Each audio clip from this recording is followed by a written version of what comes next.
Bueno, viendo límite, entonces nos queda encontrar solamente definir lo que es la continuidad. Bueno, esto ya lo han visto y lo vamos a ver un montón de veces.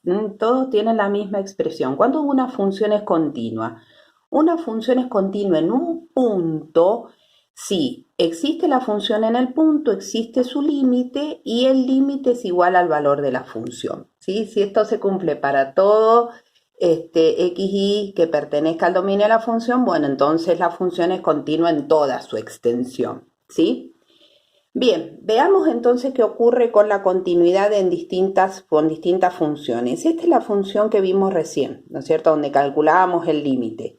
Entonces, la función es x cuadrado más y cuadrado sobre x cuadrado menos y cuadrado. No existe el valor de la función, no existe el límite doble, ya que en este caso, si recuerdan, los límites reiterados eran distintos. Ahora ustedes pueden tener, por ejemplo, una función de la forma x cuadrado menos 2xy más y cuadrado. ¿Ven? Esta función, existe la función para cualquier punto. Existe el límite para x tendiendo a cualquier valor.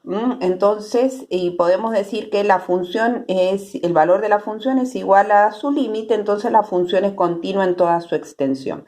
¿Ves? Este es un tipo de función polinómica que siempre es continua. La que a nosotros nos va a interesar es siempre analizar aquellas en donde sabemos que hay valores en donde no puede ser continua o no lo es. ¿Por qué? Porque principalmente lo que queremos es ver esto. ¿Cómo analizamos el límite de la función?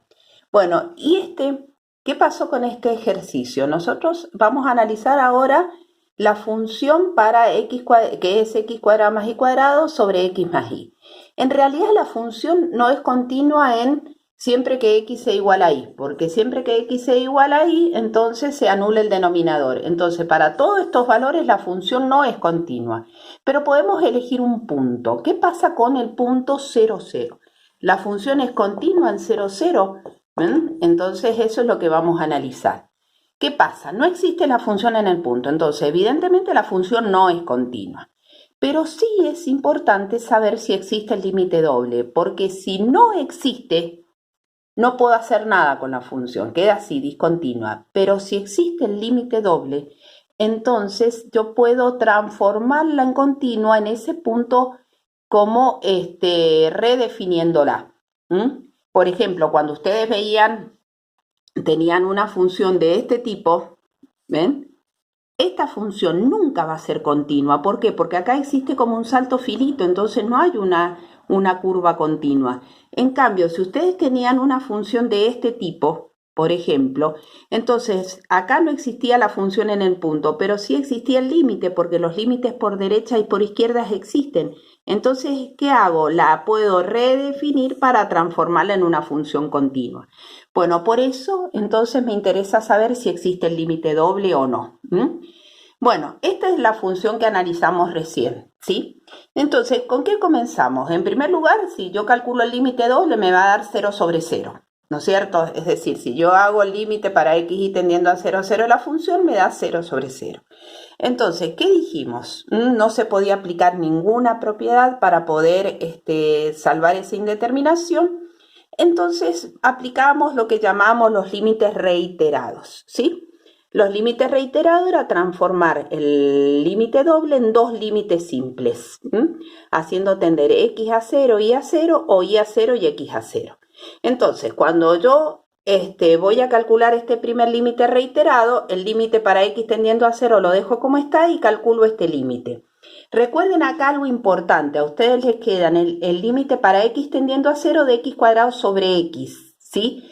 Esto es una indeterminación, pero yo puedo simplificar las x y recién ahí aplico el límite. Algo que hacen ustedes es hacer todo junto y acá le ponen directamente 0. No, ustedes tienen que encontrar el resultado de ese límite y al resultado de ese límite volverle a calcular el límite para x tendiendo a 0.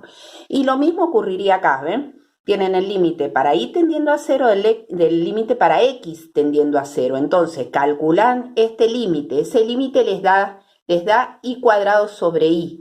¿Sí? Recién ahí, cuando lo calculan, también tienen una indeterminación, pero pueden salvarla esa indeterminación y el resultado es 0. Entonces, ¿qué teníamos? Los límites reiterados nos dan iguales. Los límites reiterados nos dan iguales. No puedo asegurar de que existe el límite doble. No lo puedo asegurar. Entonces, ¿qué hago? Sigo calculando límites, como por ejemplo los direccionales. Entonces yo calculo el límite para x tendiendo a 0 de y igual a mx. ¿Cuántas direcciones tengo? Infinitas, todas rectas, ¿sí? Entonces reemplazo la y por mx. Cuando lo reemplace, saco factor común, simplifico y el resultado es 0. Me sigue quedando igual que los otros dos. Si no me hubiese quedado igual que los otros dos, hasta ahí llego. Pero si me da igual que los otros dos, entonces ¿qué hago? Vuelvo a calcular otro límite. Por ejemplo, para y tendiendo a 0 y x es igual a y al cubo. Es decir, voy a calcular otro límite direccional. Cuando yo reemplace la x por a y al cubo, mi resultado es 0. Es decir, que me sigue quedando igual que los otros. Entonces, los límites reiterados me dieron iguales a los límites direccionales. ¿Puedo asegurar que existe el límite doble? No, no puedo asegurar de que existe el límite doble. ¿Cuándo estoy segura de que no tengo límite doble? Cuando me dan distintos. Si yo acá hubiese encontrado algún valor diferente a 0, yo ya ahí puedo decir, bueno, no existe el límite doble. Pero mientras los límites me sigan quedando iguales, siempre tengo que probar con algo más. En un ejercicio ustedes van a hacer 1 o 2 límites direccionales y ahí van a quedar. Es decir, no se les va a pedir que demuestren fehacientemente de que no existe límite o que sí existe. ¿Entienden? Entonces ya hacen los límites reiterados, hacen un límite direccional y ahí queda. Pero en la realidad no puedo asegurar de que existe el límite doble. Y como acá el límite tendía a 0, 0, lo que se podía hacer era aplicar entonces coordenadas polares. Y cuando x tendía a 0, 0, entonces el único que tiende a 0 es r. Pero esto recuerden que solamente se puede aplicar cuando x tiende a 0, 0, nada más. Si x tiende a cualquier otro valor, no puedo aplicar coordenadas polares.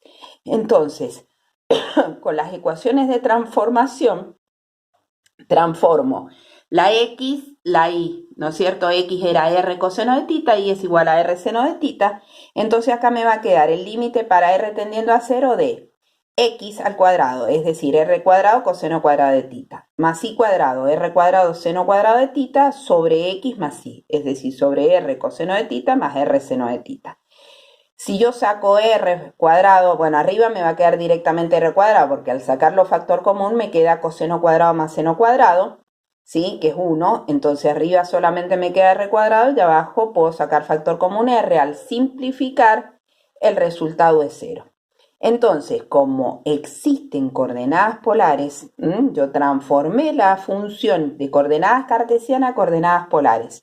Pude encontrar el resultado en coordenadas polares y me dio 0. Yo podría concluir de que existe el límite doble y eso me da 0. Ahora, si no se los piden, no lo hagan. Esto es un caso particular porque el x tiende a 0, 0. Ustedes, ¿qué es lo que tienen que hacer cuando calculan límite?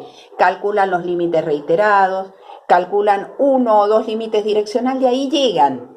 Si todo les dio igual, bueno, en cierta manera, entre comillas, concluyen de que existe el límite doble. Pero si alguno les dio distinto, ya está. Ya ahí cortan y dicen, bueno, no existe el límite doble. Acá yo lo resolví. El límite me dio 0, entonces existe el límite doble. Si existe el límite doble, entonces yo puedo redefinir la función en 0, 0. ¿De qué manera? Y esta función sería x cuadrado más y cuadrado sobre x más y para x tendiendo distinto de 0, 0. Y valdría 0 para x igual a 0, 0. Entonces, de cierta manera estoy haciendo esto, ¿ven? Esto que lo tenía de esta manera lo estoy rellenando, solamente que para el caso de una función de dos variables, por supuesto que es mucho más complicado. Entonces, cuando ustedes tengan un ejercicio para calcular un límite doble, si no es un cálculo directo, por ejemplo, que ustedes tengan que calcular acá el límite para x y tendiendo a 1, 3, de esta función x cuadrado más y cuadrado, que yo no tengo ningún problema en calcularlo, entonces este resultado me da 10, ¿sí? Ahí existe el límite.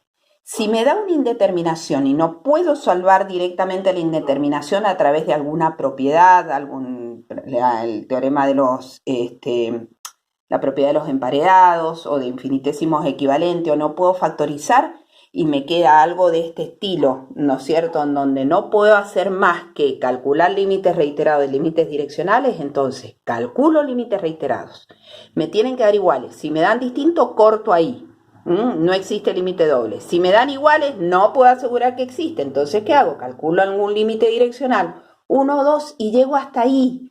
Si me dan distintos, corté, no existe límite doble. Y si me dan iguales, entonces, bueno, entre comillas, aseguro de que existe límite doble. Pero entre comillas, porque en realidad no puedo asegurar de que existe límite doble.